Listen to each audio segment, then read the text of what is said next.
Good evening. For those of you unfamiliar with my work, every year I read through every issue of every English language nutrition journal in the world, so you don't have to. Every year, my talks are brand new because every year the science is brand new. I then compile the most interesting, most groundbreaking, most practical findings to new videos and articles I upload every day to my nonprofit site, nutritionfacts.org.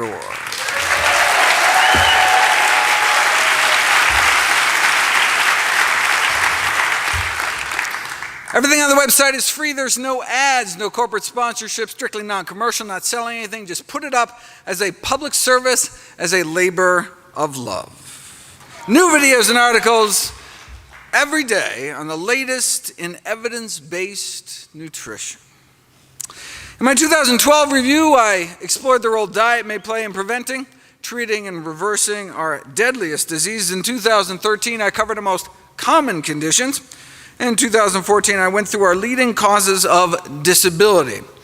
This year, I'd like to address some of our most dreaded diseases, and cancer tops the list in the latest Gallup poll. The number one cancer killer in the United States of both men and women is lung cancer. But if you look at the rates of lung cancer around the world, they vary by a factor of 10. If there's nothing we could do to prevent lung cancer, you'd assume the rates would be about the same everywhere. I mean, if it just happened kind of randomly. But since there's a huge variation in rates, you assume there's some contributing cause, and indeed we now know that smoking is responsible for 90% of lung cancer cases. So if you don't want to die of the number one cancer killer by just not smoking, you can take 90% of your risk and throw it out the window.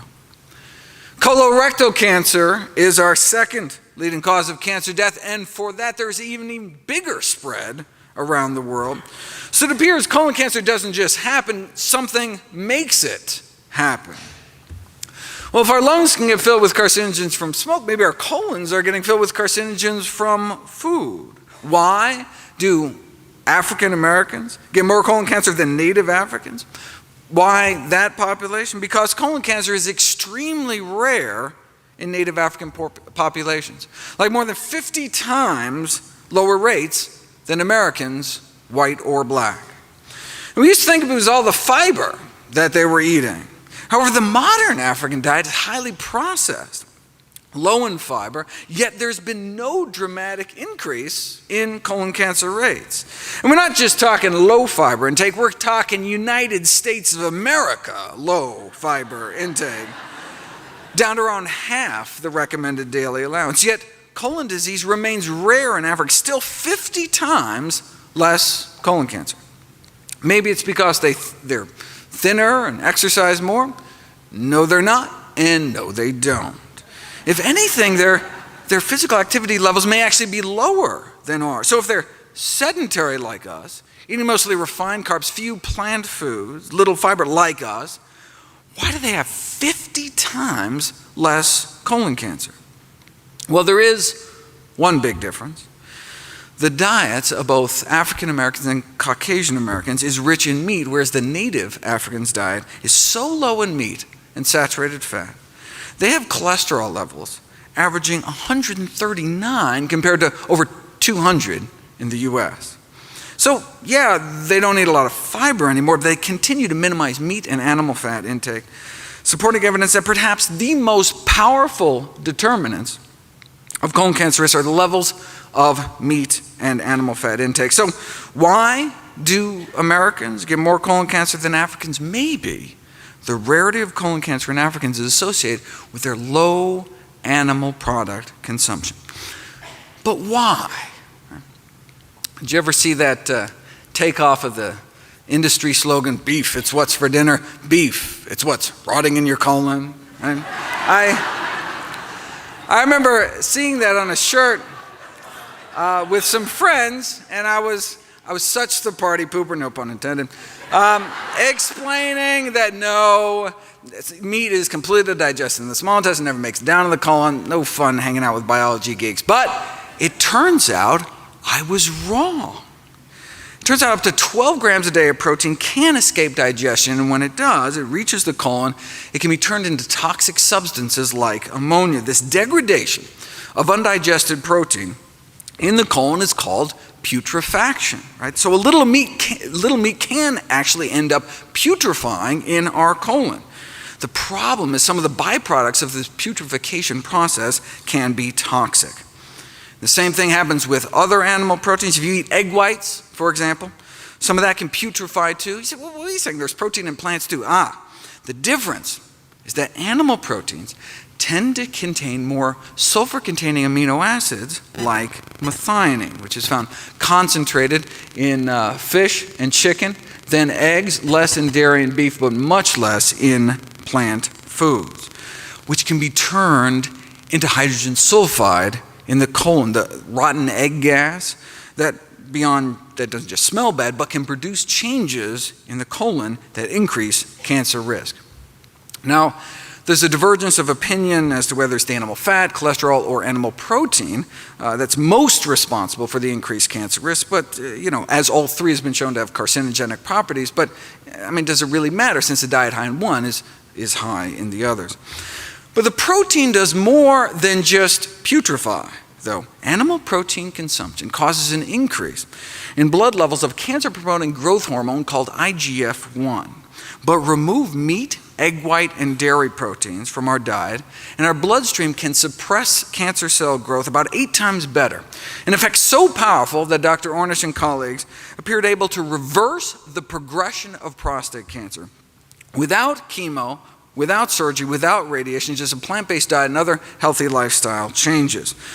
The link between animal protein and IGF-1 may help explain why those eating low-carb diets tend to die sooner.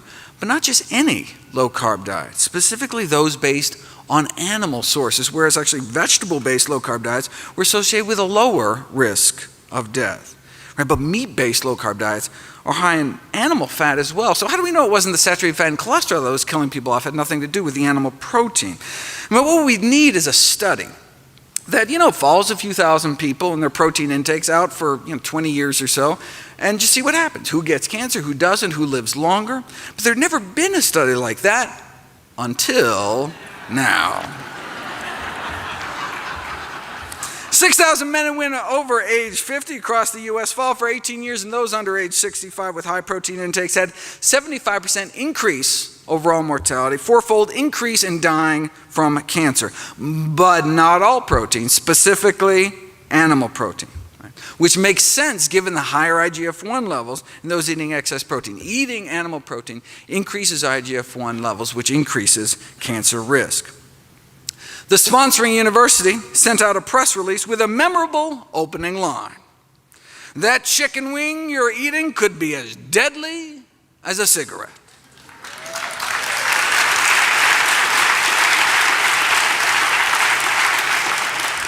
Explaining that eating a diet rich in animal protein during middle age makes you 4 times more likely to die of cancer, a mortality risk factor comparable to smoking.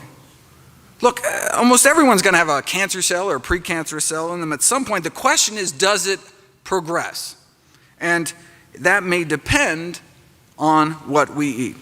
See, most malignant tumors are covered in IGF-1 receptors, but if we have less IGF-1, the tumor may not progress.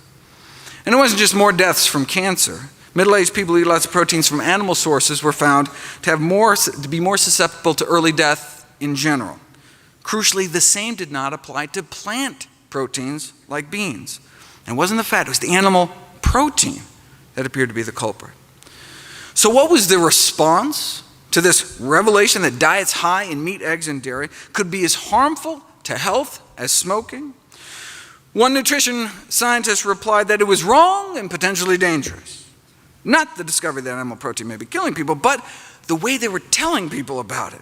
It could damage the effectiveness of important public health messages. A smoker might think, why bother quitting if my cheese and ham sandwich is just as bad for me?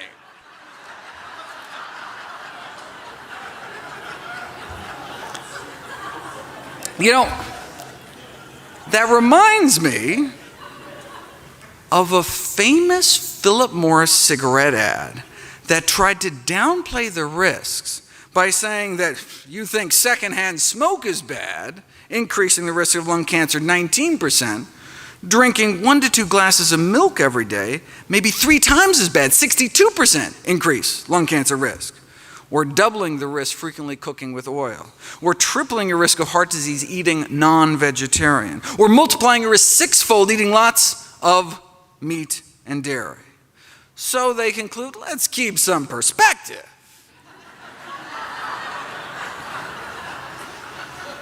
The risk of lung cancer, the risk of secondhand smoke may be well below the risk reported for other everyday activities, so breathe deep, basically. All right? And that's like saying, oh, don't worry about getting stabbed because getting shot is much worse. How about neither? 2 risks don't make a right.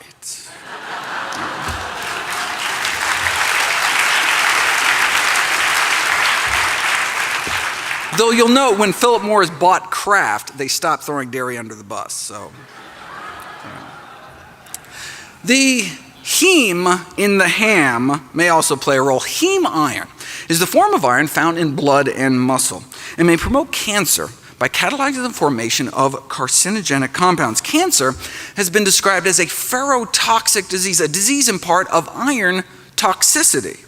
Iron is a double-edged sword. Iron deficiency causes anemia, but excessive iron may increase cancer risk by acting as a pro-oxidant, generating free radicals that may play a role in a number of dreaded diseases like stroke. But look, only the heme iron, the blood and muscle iron, right? Not the non-heme iron that predominates in plants. Same with heart disease, only the heme iron. Same with diabetes, only the heme iron. And same with cancer. In fact, you can actually tell how much meat someone is eating by looking at their tumors.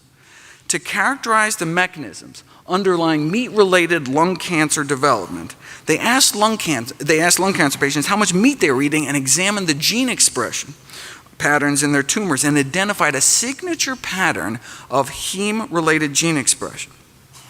Though they just looked at lung cancer, they expect these meat-related gene expressions changes to occur in other cancers as well.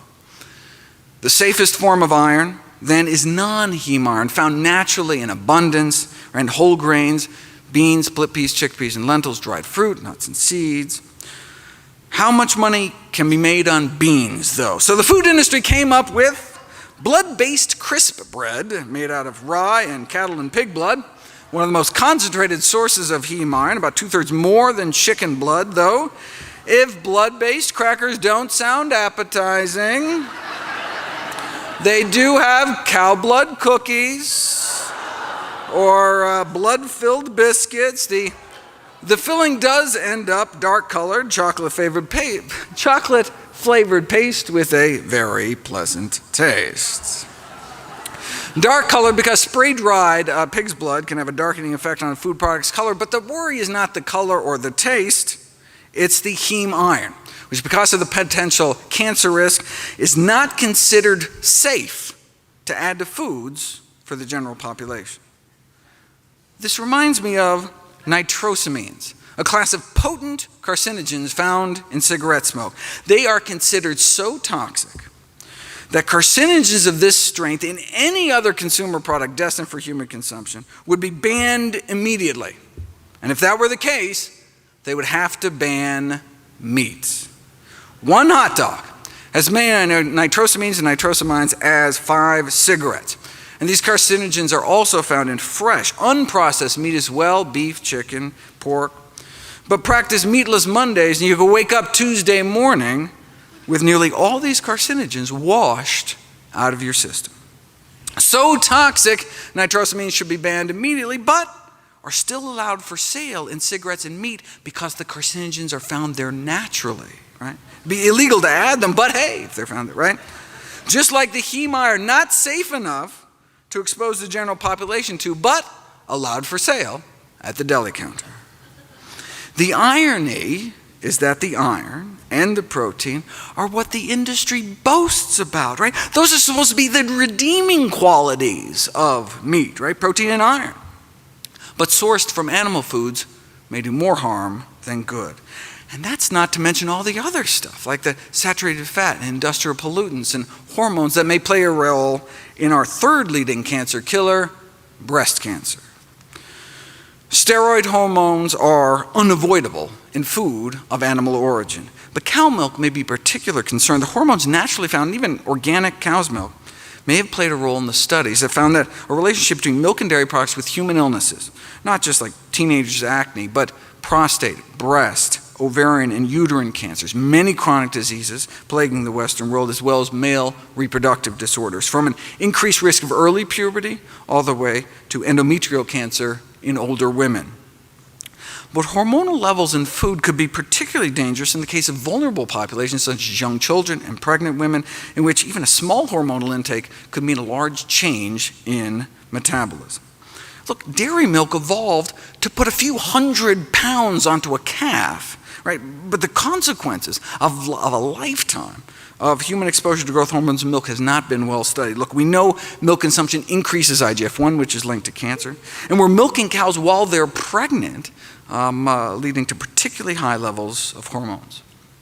Although dairy products are an important source of hormones, other products of animal origin must be considered as well. This could explain why women can cut their breast cancer risk more than half by not just being normal weight and limiting alcohol, but also eating mostly foods of plant origin.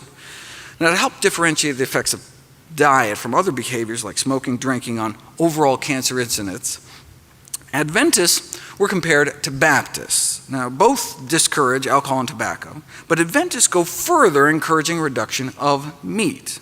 In general, the Adventists had less cancer than the Baptists, and within Adventist populations, the vegetarians did even better, and those eating the most plant-based did the best. All edible tissues of animal origin contain estrogen. This may explain why women avoiding all animal products have a twinning rate which is 1/5 that of vegetarians and omnivores. It appears vegan women have 5 times fewer twins, presumed to be because they're not exposed to all these hormones in the diet. Now, why is that a good thing? Because twin pregnancies can unfortunately be risky pregnancies for both mom and the babies, which may be 10 times more likely to die at birth. To avoid these complications, women attempting conception may want to consider avoiding milk and dairy products. And this isn't even talking about the synthetic hormones that are injected, implanted, and fed into farm animals. In 1979, an epidemic of breast enlargement was noted in Italian children. Poultry or veal was suspected because they were using estrogens to accelerate weight gain. So after this episode, Europe banned the use of anabolic growth promoters in agriculture and banned the importation of American meat ever since, because we continue to inject animals with drugs like Zeranol, sold as Ralgro Magnum. You drip Zeranol-containing blood from implanted cattle onto normal breast cells, human breast cells in a petri dish, and you transform them into breast cancer cells within 21 days. Okay, but people aren't petri dishes, because these anabolic growth promoters in meat production are by far the most powerful, potent hormones found in human food. We really should be testing people, especially children, before and after eating meat. Until we do that, we really don't know what kind of threat they pose. Though the fact that Zeranol is as potent as DES should concern us. DES is another synthetic estrogen marketed to pregnant women, all pregnant women, until 1971, when it was shown to cause cancer of the vagina in their daughters. But it was also used in meat. In the absence of effective federal regulation, the meat industry uses hundreds of animal feed additives with little or no concern about the cancer-causing and other toxic effects. Illustratively, after decades of misleading assurances about the safety of DES in the meat supply, we finally banned it some 40 years after it was already shown to cause cancer. The meat industry then promptly switched to other potentially carcinogenic additives such as this Ralgro Magnum. When girls started dying of vaginal cancer, DES-treated meat was subsequently banned in Europe. However, misleading insurances, including the deliberate suppression of residue data, managed to delay a U.S. ban on DES in the meat supply for another 8 years. Where are we today? Virtually the entire U.S. population consumes without any warning, label, or information unknown, unpredictable amounts of hormone residues in meat products over a lifetime. If all hormonal and carcinogenic feed additives aren't banned immediately, the least we could do is label them. Label the hormone residue levels in all meat products, including dairy and eggs. Speaking of eggs, the next on the dreaded list of diseases is heart disease. Eggs are the #1 source of choline, which can be converted by gut bacteria into a toxin that increases the risk of stroke, heart attack, and death. Eggs are also the #1 source of cholesterol. Why does it matter if we have lots of cholesterol circulating throughout our bloodstream? Cholesterol doesn't just infiltrate our arteries and help that form those inflamed pockets of pus within our arterial walls, but may play an active role in the final fatal plaque rupture. Cholesterol crystals may actually pop our plaque. If you look at ruptured plaques from autopsies, they're filled with cholesterol crystals protruding from the plaque. Cholesterol in the plaque may get so supersaturated that it reaches a point that it crystallizes like rock candy. And the growing crystals may then burst the plaque open. Here's a cholesterol crystal shooting out the top of a test tube. When you look at the tips of the crystals under a microscope, they are sharp, jagged needles. They placed a thin membrane over the top of the test tube to see if the needles would poke through. And indeed, the sharp tips of the cholesterol needles cut through the membrane. So they showed that as cholesterol crystallizes, the peak volume then increases rapidly, and then sharp-tipped crystals can cut through and tear membranes, suggesting there's this crystallization of supersaturated cholesterol in atherosclerotic plaques that can induce those final ruptures. And indeed, that's what you see on autopsy. All patients who died of acute heart attacks had these perforating cholesterol crystals like this, sticking out of their plaques, but no crystals were found perforating the arteries of people with severe atherosclerosis that first died of other kind of non-cardiac causes. This can explain why dramatically lowering cholesterol levels with diet and drugs if necessary can reduce the risk of fatal heart attack by pulling cholesterol out of the artery wall, decreasing the risk of crystallizing these cholesterol needles that can then pop the plaques in our arteries. High cholesterol can also cause what's called fatty liver disease, our next global chronic disease epidemic. Fatty deposits in our liver can trigger inflammation and result in liver cancer, failure, and death. And again, it may be these crystals, cholesterol crystals, triggering the progression of fatty liver into serious hepatitis. We're talking dietary cholesterol, the cholesterol people eat in eggs and other animal products. Strong association between cholesterol intake and hospitalization and death from cirrhosis and liver cancer. And beyond just the crystals, dietary cholesterol may oxidize and directly cause toxic and carcinogenic effects. It was not appreciated until recently that the average cholesterol in the United States, the so-called normal levels, were actually abnormal, accelerating the blockages in our arteries and putting a large fraction of the normal population at risk. Having a normal cholesterol in a society where it's normal to drop dead of a heart attack, not necessarily a good thing. Normal cholesterol levels may be fatal cholesterol levels. In cholesterol lowering, moderation kills. Even if all Americans kept their total cholesterol below the recommended 200, millions would develop coronary artery disease. Strong evidence shows we need to keep our total cholesterol under at least 150 to stem the epidemic.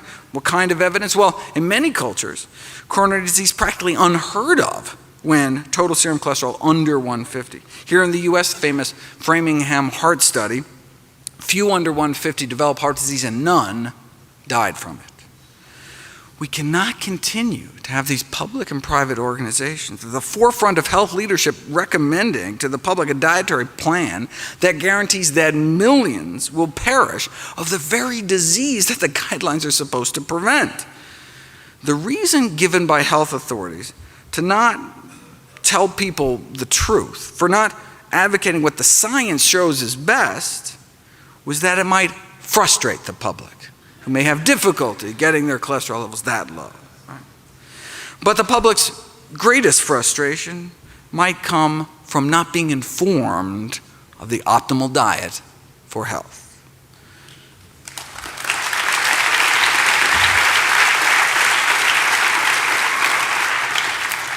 Heart disease can be reversed with a plant-based diet. The evidence justifies igniting a social movement. Let the people lead, and eventually the government will follow. You know, some criticize plant-based diets for being extreme. You want extreme, though? Check out the consequences of our present diet. Having a breastbone sawed in half for bypass surgery, or having a stroke that renders one mute, or having a breast, colon, prostate, or rectum removed for cancer. Now that's extreme. Bean burrito, easy, right?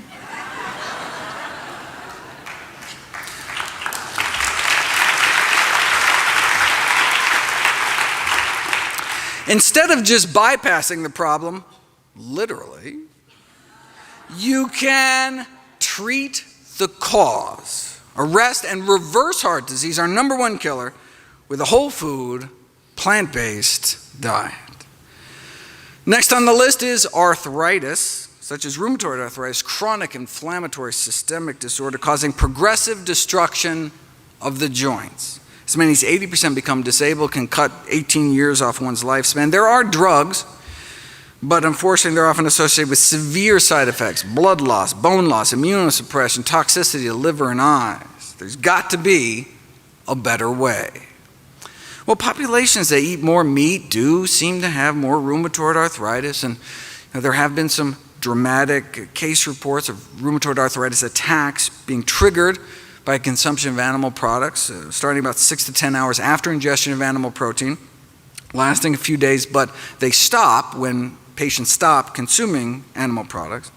The researchers suggest that immune complexes formed by the body attacking animal proteins may promote autoimmune reactions inside the joints themselves, and indeed, those with rheumatoid arthritis have striking elevations in antibodies to foods like fish, pork, egg whites, dairy proteins, and even some cereals. It could also be because of a pro-inflammatory effect of meat fats or free radicals from the iron accumulating in the joints or other mechanisms. But look, case reports, country-by-country analyses can really only raise questions. Right? To prove cause and effect, you need an interventional study to put it to the test. Here we go. 13-month. Long randomized controlled trial, plant-based diets for rheumatoid arthritis. Patients put on a vegan diet for 3.5 months and then switched to an egg-free vegetarian diet for the remainder. Compared to the control group that didn't change their diet, the plant-based group significant improvement in morning stiffness within the first month, cutting the number of hours they suffered from joint stiffness in half, a drop in pain, a drop in disability.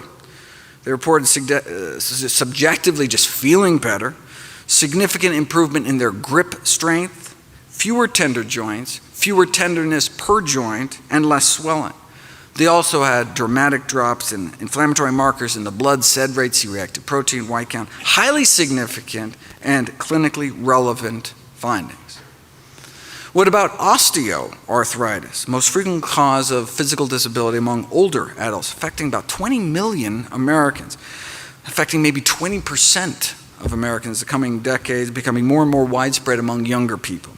You know, osteoarthritis is characterized by loss of cartilage within the joint. And we used to think there was just kind of wear and tear, but it's now generally accepted it's an active joint disease with an inflammatory component. So if the loss of cartilage is caused by inflammation, maybe if we put people on an anti-inflammatory diet, it could help, like with rheumatoid arthritis.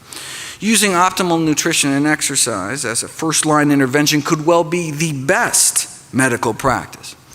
So where's the best science on what optimal nutrition might look like? The China study is a prime example, showing the serious health consequences. The serious health consequences of high consumption of pro-inflammatory foods, meat, dairy, fat, and junk. and low consumption of anti-inflammatory plant foods, right? Whole grains, vegetables, fruits, beans, split peas, chickpeas, lentils. The unnatural Western diet contributes to this low-grade systemic inflammation, oxidative stress, tissue damage, irritation, placing the immune system in this kind of overactive state, which can be kind of a common denominator for these conditions like arthritis.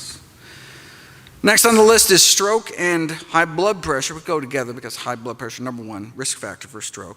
The PREDIMED study found that a Mediterranean diet with nuts could cut stroke risk nearly in half, though they were still having strokes, right? Half as many strokes, but it was still a stroke-promoting diet. And heart attack promoting as well. So that's what Dr. Ornish noted when he wrote in, no significant reduction in the rates of heart attack, death from cardiovascular disease, death from any cause, just that stroke benefit. But hey, I mean, that's something. I mean, Mediterranean diet is certainly better than what most people are consuming, but even better, maybe a diet surrounding whole plant foods shown to actually reverse heart disease, not contribute to it. That may be true, the authors of the study reported, but the major problem with Ornish's diet is, it just doesn't taste good, so hardly anyone sticks to it. But it's not true. Ornish got extraordinary adherence in his studies, with no difference in any of the acceptability measures, same enjoyment compared to their regular diet. They even had success in barbecue country, rural North Carolina. See, stricter diets may meet greater acceptance among patients than more modest diets because they may work better. Greater adherence means greater disease reversal. But you don't have to be facing certain death. Even those young and healthy, no health problems, had no problem sticking to a plant-based diet. In fact, it worked a little too well. This is a crossover study where they asked people to eat a plant-based diet for a few months and then go back to their original diet to note the contrast, right? But people felt so good eating healthy that some of them refused to go back to their regular diet, which kind of, it actually messes up the study.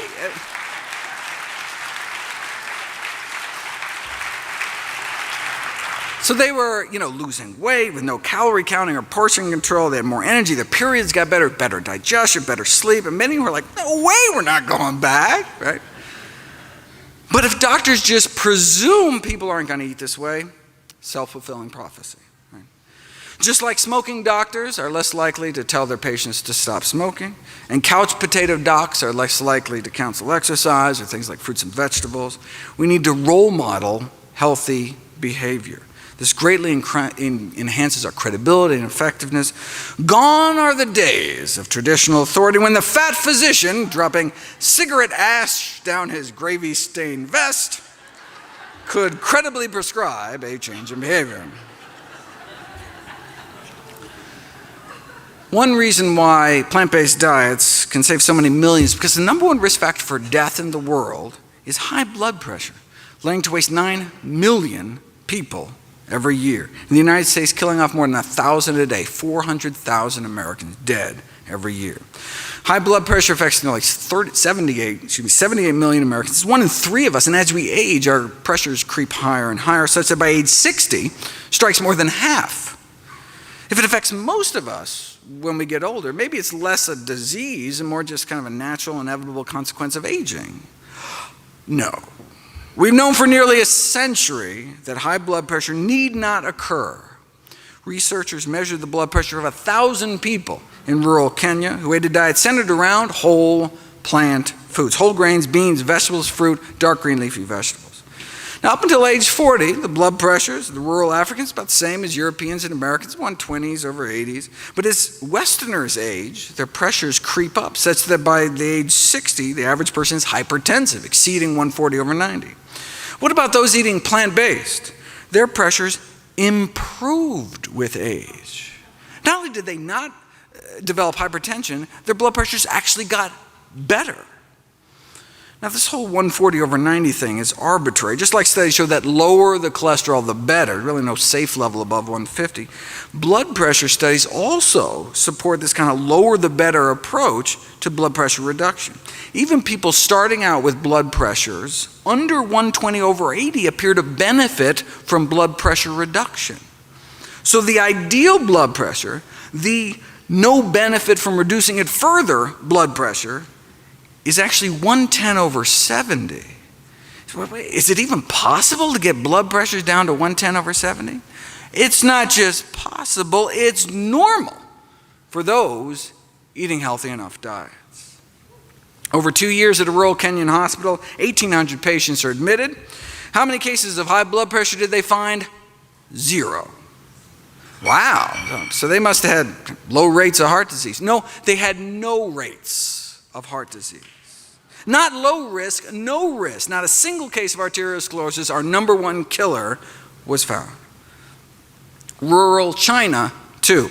About 110/70 their entire lives. Now, look, Africa, China, vastly different diets, but what they share is the common theme that they're plant-based day to day, with meat only eaten kind of on special occasions. Now, why do we think it's the plant-based nature of their diet that was so protective? Because in the Western world, as the American Heart Association has pointed out, the only folks really getting down that low are the strict vegetarians, coming in at about 110/65. So, does the American Heart Association recommend a strict vegetarian diet? No, they recommend the DASH diet. The DASH diet has been described as a lacto-vegetarian diet, but it's not. It emphasizes fruits and vegetables and low-fat dairy, but just a reduction in meat. Why not vegetarian? I mean, we've known that for decades, food of animal origin highly significantly associated with blood pressure. In fact, you can take vegetarians, pay them enough to eat meat, and you can see their blood pressures go right up. So when the DASH diet was created, were they just not aware of this landmark research done by Harvard's Frank Sachs? No, they were aware. The chair of the design committee that came up with the DASH diet was Frank Sachs. See, the DASH diet was explicitly designed with the number one goal of capturing the blood pressure lowering benefits of the vegetarian diet, yet contain enough animal products to make it palatable to the general public. In fact, Sachs found that the more dairy vegetarians ate, the higher their blood pressures went, but you have to make the diet acceptable. Recent meta-analysis found that vegetarian diets were good, but strictly plant-based diets may be better. Vegetarian diets in general confer protection against cardiovascular disease, some cancers, and death, but completely plant-based diets seem to offer additional protection for obesity, hypertension, type 2 diabetes, and heart disease mortality. Based on a study of 89,000 Californians, those eating meat-free diets appeared to cut the risk of high blood pressure in half, but those eating meat-free, egg-free, and dairy-free diets cut their risk 75%. Now, if, however, you're eating a whole food plant-based diet and still not hitting 110/70, there are a few plants recently found that may offer additional protection. Randomized placebo-controlled study found that a cup of hibiscus tea with each meal significantly lowers blood pressure. In fact, tested head-to-head against a leading blood pressure drug called captopril, 2 cups of hibiscus tea every morning, as effective as the drug. Another randomized placebo-controlled trial found a few tablespoons of ground flax seeds a day induced one of the most potent antihypertensive effects ever achieved in a dietary intervention, 2 to 3 times more powerful than instituting an endurance exercise program. There's no reason you can't do both. Red wine may help, but only if the alcohol has been taken out. Sorry. Raw vegetables or cooked, and the answer is both, though raw may actually work better. Kiwi fruit didn't seem to work at all, even though the study was actually published by a kiwi fruit company. Maybe they should have taken direction from the California Raisin Marketing Board, which came out with this study showing that raisins can reduce blood pressure, but only apparently compared to fudge cookie, Cheez-Its, and Chips Ahoy. They know like the big pharma trick of choosing the right control group. Next on the dreaded list is diabetes and vision loss, which go together since diabetes is the leading cause of preventable middle-aged blindness. Even with intensive diabetes treatment, at least 3 injections of insulin a day or these implantable insulin pumps, the best we can offer is usually just a slowing down of the progression of your disease. We can slow down your blindness with modern medicine. But a half-century ago, Kempner at Duke proved you could reverse it with an ultra-strict plant-based diet, mostly rice and fruit. 44 consecutive patients with diabetic retinopathy, 30% of their cases, their eyes improved from like this to that. That's not supposed to happen. Diabetic retinopathy was considered a sign of irreversible damage. What does this mean in real life? Unable to even read headlines to normal vision. How do we treat diabetic retinopathy these days? With steroids and other drugs injected straight into the eyeball. And if that doesn't work, there's always pan-retinal laser photocoagulation, in which laser burns are placed over nearly the entire retina. Surgeons literally burn out the back of your eyeball. Now, why would they do that? Well, one theory is that if you kill off most of the retina, the little remaining piece you have will get more of the blood flow. Now, when I see this, along with Kempner's work, I can't help but feeling like history's been reversed. Like, yeah, can you believe 50 years ago we had that barbaric burn out your socket surgery, but now, thankfully, we know that through dietary interventions alone, we can sometimes reverse the blindness, right? But instead of learning, medicine seems to have forgotten. The most efficient way to avoid diabetic complications is to simply eliminate the diabetes in the first place, which is often feasible with a healthy enough diet. Plant-based diet beat out the conventional American Diabetes Association diet in a head-to-head randomized controlled clinical trial without restricting portions, no calorie or carb counting. A review of all such studies found that those following plant-based diets experience better improvements compared to those diets that include animal products. But this is nothing new. The successful treatment of type 2 diabetes with a plant-based diet was demonstrated back in the 1930s, showing that a diet centered around vegetables, fruits, whole grains, and beans, more effective in controlling diabetes than any other diet. Randomized controlled trial. After 5 years, no big change in the control group, but the plant-based group, insulin needs were cut in half, and a quarter ended up off of insulin altogether.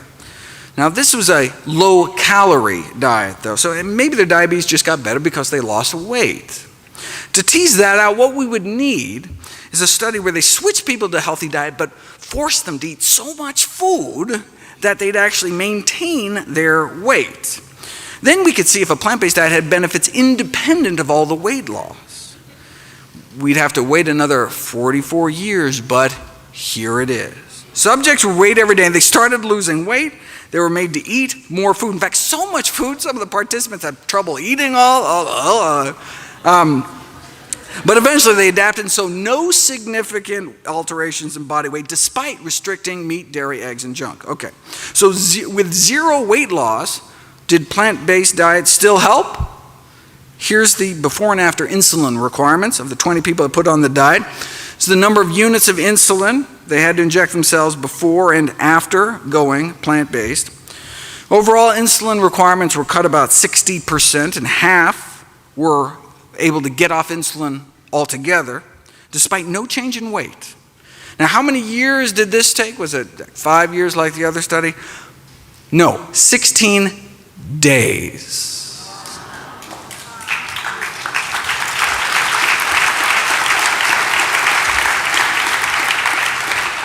So we're talking diabetics who have had diabetes for as long as 20 years, injecting as much as 20 units of insulin a day, and then as few as 13 days later, they're off insulin altogether, thanks to less than 2 weeks of a plant-based diet. Diabetes for 20 years, then off all insulin in less than 2 weeks.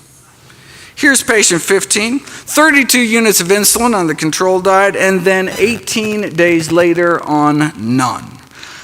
Lower blood sugars on 32 units less insulin. That's the power of plants. And as a bonus, their cholesterol dropped like a rock too, in 16 days to under 150. Just like moderate changes in diet usually result only in modest reductions in cholesterol, asking patients with diabetes to make moderate changes achieves equally moderate results, which is one possible reason they end up on drugs, injections, or both. Right? Everything in moderation is a truer statement than people realize. Moderate changes in diet can leave one with moderate blindness, moderate kidney failure, moderate amputations, maybe just a few toes. Right? Moderation in all things is not necessarily a good thing. The more we as physicians ask from our patients, the more we are likely to get. The old adage, shoot for the moon, seems to apply, may be more effective than limiting patients to small steps that may sound more manageable, but not sufficient to actually stop the disease. The only thing better than reversing diabetes is not get it in the first place. You know, that study that purported to show that diets high in meat, eggs, and dairy could be as harmful to health as smoking supposedly suggested that people under 65 who eat lots of animal protein 4 times as likely to die from cancer or diabetes. But if you look at the actual study, you'll see that's not true. Those eating a lot of animal protein didn't have just 4 times more risk of dying from diabetes. They had 73 times higher risk of dying from diabetes. As one eats more and more plant-based, there appears to be a stepwise drop in the rates of diabetes, down to 78% lower prevalence among those eating strictly plant-based, where protection building incrementally as one moved from eating meat daily to less than daily, right? To just fish, to no meat, to no eggs and dairy either. Similar pattern was found for the leading cause of vision loss among elderly, cataracts, right? This suggests it's not all or nothing. Any steps we can make towards eating healthier may accrue benefits.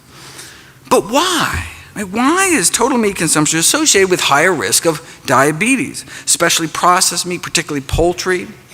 Well, there's a whole list of potential suspects, culprits in meat. Yes, it may be the animal protein.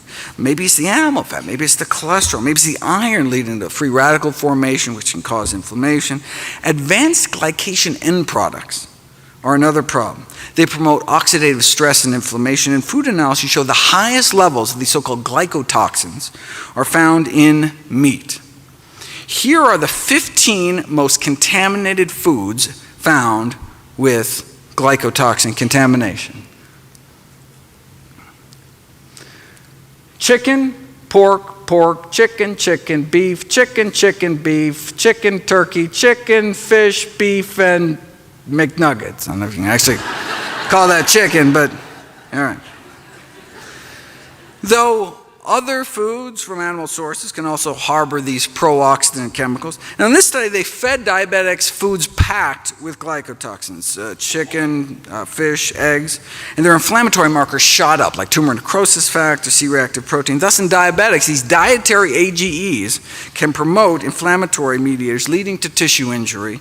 The good news is that restricting these kinds of foods may suppress the inflammatory effects of these glycotoxins, may be kind of the missing link between increased consumption of animal fat and meat and the subsequent development of type 2 diabetes in the first place, as well as Alzheimer's disease, the final disease on our dreaded list. Dietary AGEs appear to be important risk factors for Alzheimer's disease as well. If you measure the urine levels of glycotoxins flowing through the bodies of older adults, those with the highest levels went on to suffer the greatest cognitive decline over the subsequent 9 years, as well as the greatest brain shrinkage, it's called cerebral atrophy, all helping to explain why those who eat the most meat may have triple the risk of getting dementia compared to long-time vegetarians. The bottom line is that the same diet that may help prevent the other dreaded diseases, cancer, heart attacks, arthritis, stroke, high blood pressure, diabetes, vision loss, may also help prevent brain loss and Alzheimer's as well. You know, one disease is not on the list is ALS, or Lou Gehrig's disease, which strikes healthy middle-aged people seemingly at random, holds little hope for treatment and survival. Although mental capacities stay intact, ALS paralyzes people, and most patients die within 3 years when they can no longer breathe or swallow. At any given time, 30,000 Americans are fighting for their lives. We each have about 1 in 400 chance of getting this disease in our lifetime. And it appears to be on the rise around the world. What causes it? Well, there's a neurotoxin produced by blue-green algae in our rivers, lakes, and oceans that ends up in seafood, which is currently a strong contender as the cause of, or at least a major contributor to ALS and maybe Alzheimer's and Parkinson's as well. Researchers in Miami found this BMAA neurotoxin in the brains of Floridians that died of sporadic Alzheimer's and ALS. Significant levels in 49 out of the 50 samples from Alzheimer's and ALS patients. Same thing was found up in the Pacific Northwest and in the brains of those dying from Parkinson's disease. You can also apparently pick up more of this neurotoxin in the hair of live ALS patients compared to controls. So is this neurotoxin present in Florida seafood? Yes, in both freshwater fish, shellfish, oysters, bass, etc., and out into the bay. And not just in Florida. On up the eastern the seaboard, out in the Midwest. So this could explain ALS clusters around lakes in New Hampshire, or fish in Wisconsin, or blue crabs from the Chesapeake around where I live, or seafood eaters in France, or in the Finland's Lakeland district, or around the Baltic Sea, building up particularly in fish, mussels, and oysters. There is a general consensus that these harmful algal blooms are increasing worldwide, thanks in part to industrialized agriculture, which may increase the exposure to this neurotoxin, leading to possible increased risk of these horrible neurodegenerative diseases.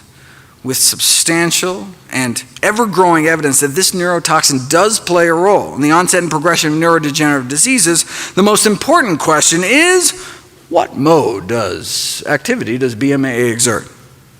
No, it's not. The most important question is, how do we reduce our exposure? We know the presence of this neurotoxin in aquatic food chains could be a significant human health hazard, so until more is known, it may be prudent to reduce our risk by limiting exposure to BMAA in the human diet. Now, there are neurotoxins in the dairy supply too, which may explain the link between milk consumption and Parkinson's. High levels of organochlorine pesticide residues are found in milk and the brains of Parkinson's patients. And other pollutants like tetrahydride, so quinoline, which is actually what scientists use to try to induce the disease in primates found in the milk supply, particularly cheese. So maybe the dairy industry should do these toxin screenings of milk. Good luck with that. You could always just not drink the stuff, but then what about your bones? That's a marketing ploy. If you look at the science, milk does not appear to protect against hip fracture risk, whether drinking during the adult years or drinking during one's teen years. If anything, milk consumption was associated with a borderline increase in fracture risk in men. This suggests a partial explanation for the long-standing enigma that hip fracture rates are highest in populations with the greatest milk consumption. This enigma irked a Swedish research team puzzled by studies again and again had shown a tendency for higher risk of fracture with higher milk consumption. Well, there is a rare birth defect called galactosemia, where babies are born without the enzyme needed to detoxify the galactose in milk.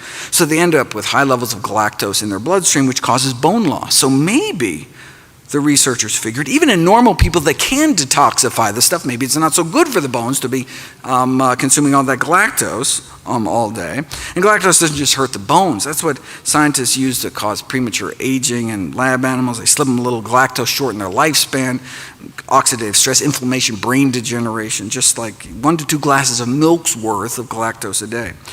Well, we're not rats though, but given the high amount of galactose in milk, recommendations to increase milk intake for the prevention of fracture could be a conceivable contradiction. So they decided to put it to the test, looking at milk intake and mortality as well as fracture risk to test the theory.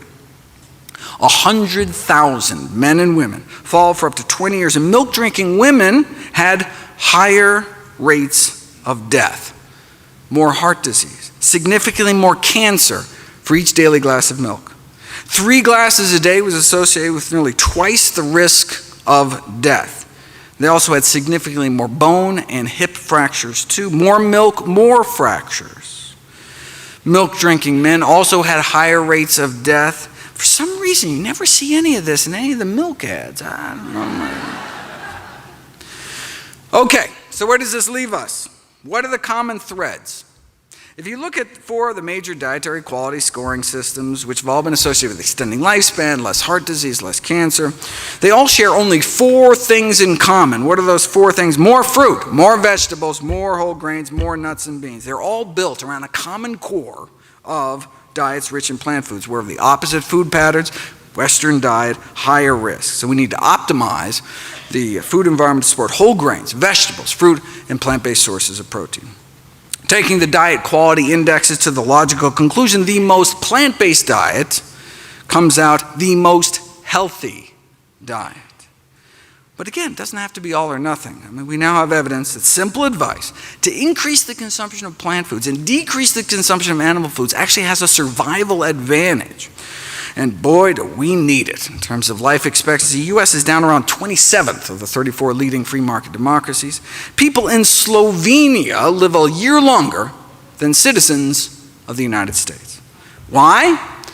Most deaths in the United States are preventable and related to nutrition. According to the most rigorous analysis of risk factors to date ever published, the #1 cause of death in the United States and the #1 cause of disability is our diet, bumping tobacco smoking to #2. Smoking now only kills about 500,000 Americans a year, whereas diet now kills hundreds of thousands more. Let me end with a thought experiment. Imagine yourself a smoker in the 1950s. The average per capita cigarette consumption was about 4,000 cigarettes a year. Think about that. The average American smoked half a pack a day. The media was telling you to smoke, and famous athletes agreed.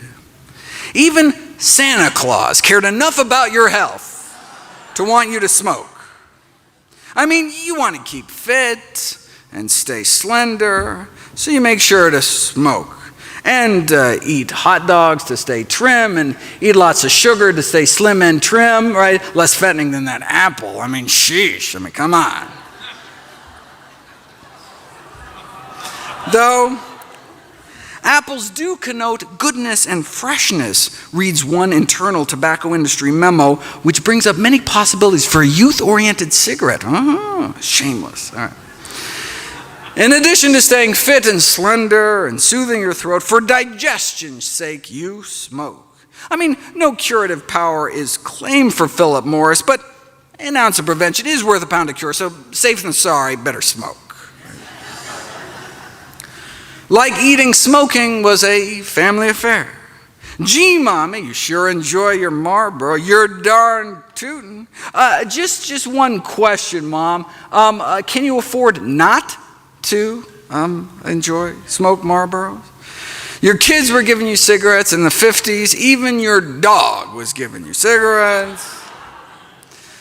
Blow in her face and she'll follow you anywhere.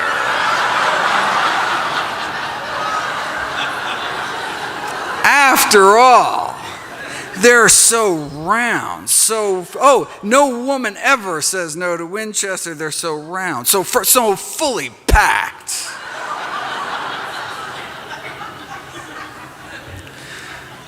After all, John Wayne smoked them until he got lung cancer and died.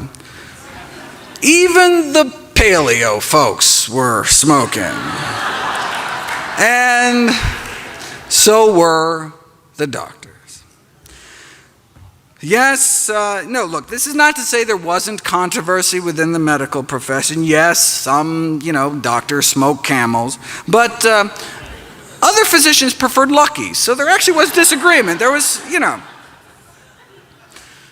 eminent doctors on high and impartial medical authority call for Philip Morris. Even the specialists could not agree which cigarette was better for your throat, so best to stick to the science, right?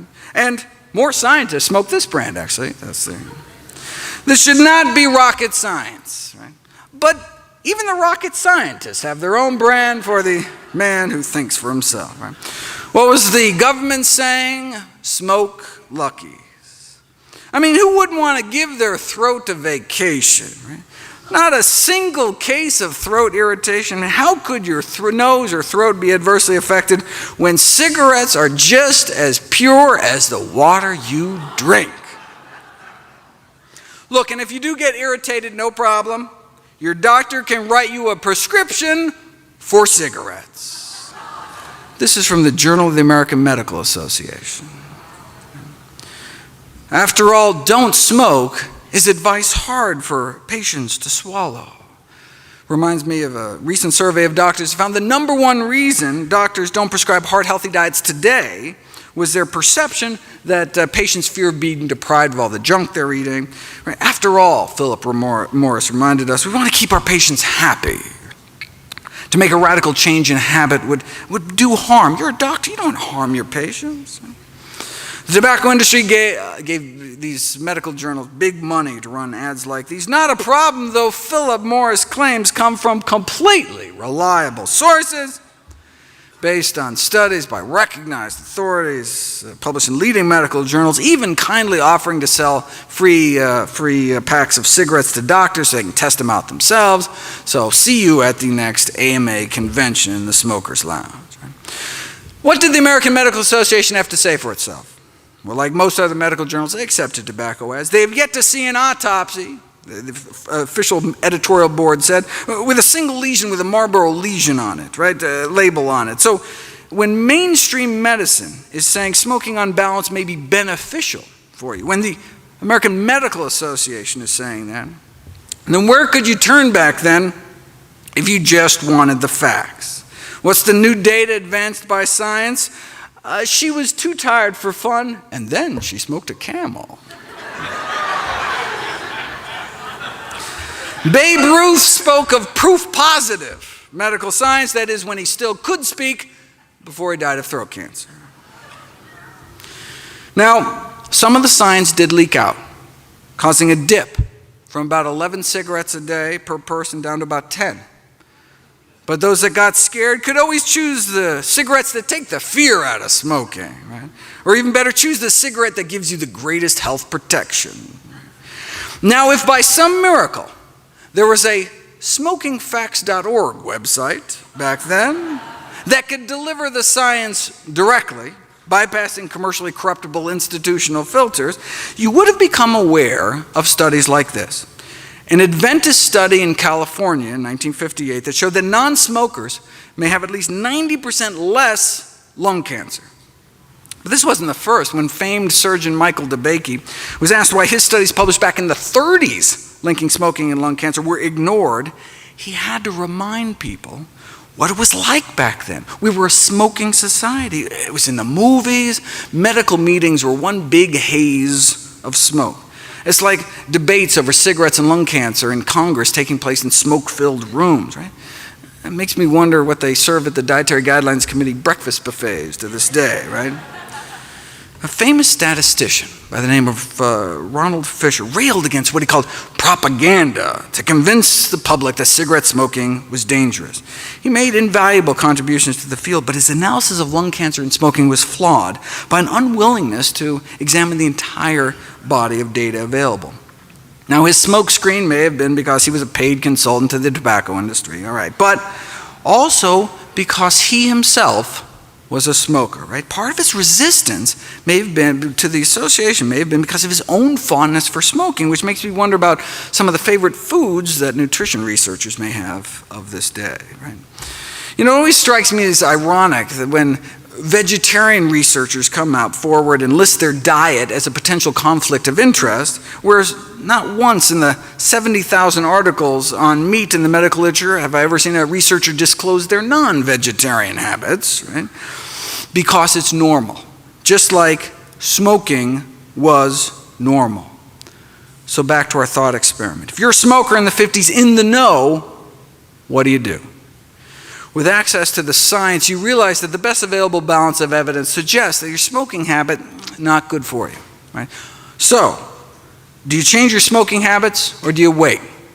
If you wait until your physician tells you between puffs to quit, you may have cancer by then. If you wait until the powers that be officially recognized it, like the Surgeon General did in the subsequent decade, you could be dead by then.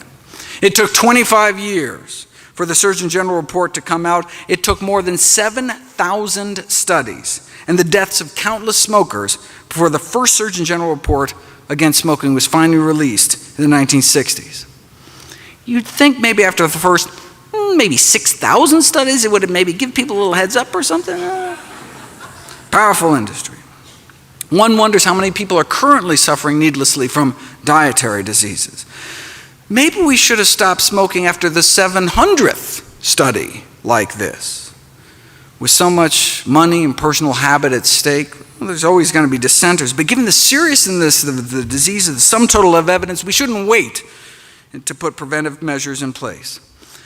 As a smoker in the 50s, on one hand, you had all of society, the government, the medical profession itself telling you to smoke. And on the other hand, the science, if you were lucky to know about studies like this. Right? Now fast forward 55 years.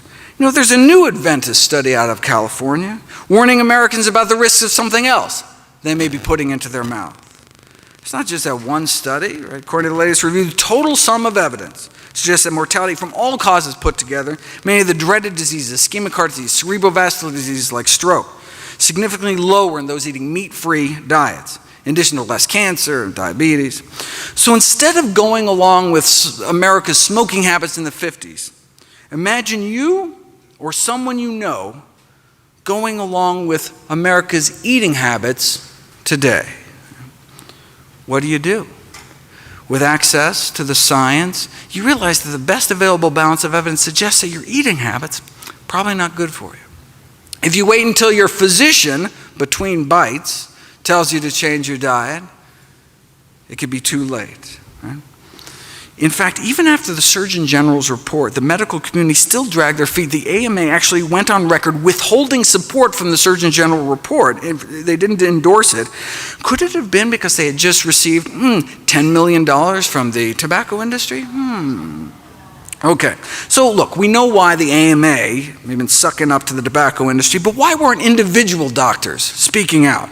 Well, there were a few gallant souls ahead of their time, just as there are today, standing up against industries killing millions, but why not more? Maybe it's because the majority of physicians themselves smoke cigarettes, just like the majority of physicians today eat foods that contribute to our epidemic of dietary disease. What was the AMA's rallying cry back then? Everything in moderation. Sound familiar? Extensive scientific studies prove smoking in moderation. Okay. Today, the food industry used the same tobacco industry tactics, supplying misinformation, twisting the science. The same scientists for hire paid to downplay the risks of secondhand smoke and chemicals are the same hired by the National Confectioners Association to downplay the risks of candy, and the same hired by the meat industry to downplay the risks of meat. Consumption of animal products and processed foods cause at least 14 million deaths around the world every year. 14 million deaths. 14 million people dead every year. This is not a failure of individual willpower, says the Director General of the World Health Organization. This is a failure of political will to take on big business, which is a formidable opposition. Food governments are willing to prioritize health over big business. As we learned from the experience with the tobacco industry, a powerful corporation can sell the public just about anything. If there's one thing we learned from the tobacco experience, wrote one district judge, it's how powerful profits can be a motivator, even at the cost of millions of lives and unspeakable suffering. It may have taken 25 years for the Surgeon General report to come out, still longer for mainstream medicine to get on board, but now there are no longer ads encouraging people to inhale to their heart's content. Now there are ads from the CDC fighting back.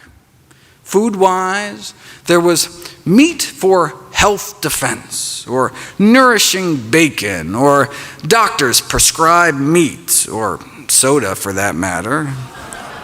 Thank heavens tricks are habit forming, right? Now, just like there were those in the 30s, 40s, and 50s on the vanguard trying to save lives, today there are those turning ads about what you can do with pork butt to what the pork can do to your butt. The Physicians Committee for Responsible Medicine's Meat is the New Tobacco campaign, right? As Dr. Barnard tried to get across in an editorial published in the American Medical Journal Association's Journal of Ethics, plant-based diets can now be considered the nutritional equivalent of quitting smoking. How many more people have to die, though?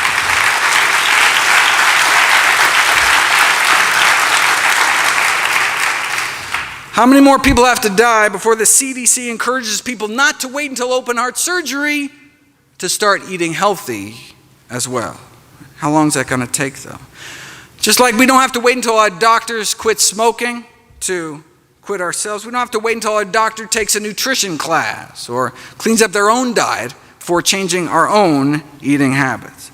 Look, it's not your doctor's fault, right? Writes a group of prominent physicians. There is a severe deficiency of nutrition education at all levels of medical training, right? We just never taught it, right?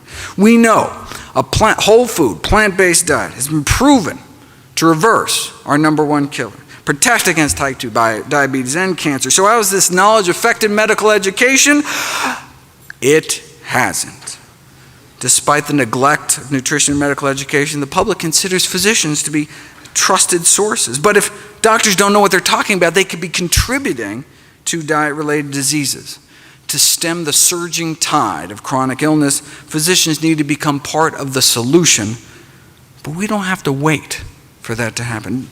No longer do patients have to be so patient. Doctors no longer hold a professional monopoly on health information. It's been a democratization of knowledge, right? And so until the system changes, we have to take responsibility for our own health and for our family's health. Right? We can't wait for society to catch up to the science because it's a matter of life and death. In 2015, Dr. Kim Williams became president of the American College of Cardiology. He was asked why he follows his own advice to eat a plant-based diet. He said, "I don't mind dying," Dr. Williams replied. "I just don't want it to be my fault." Thank you.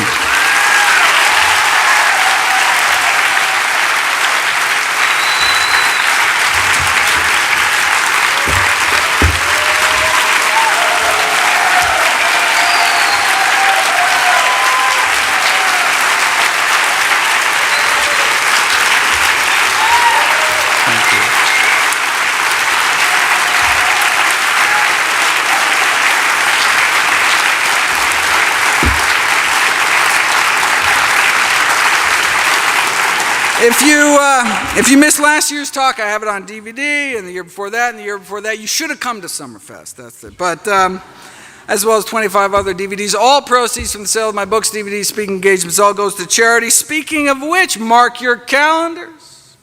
December 8th of this year, new book coming out, How Not to Die.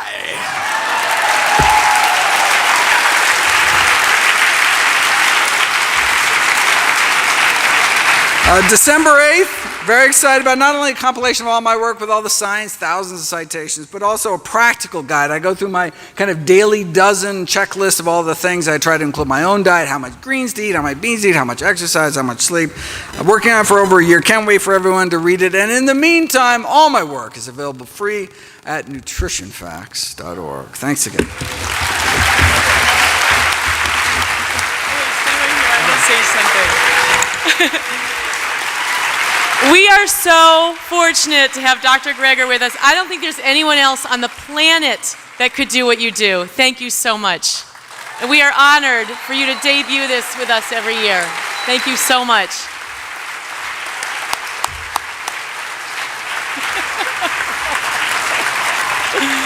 See everyone over at the LLC.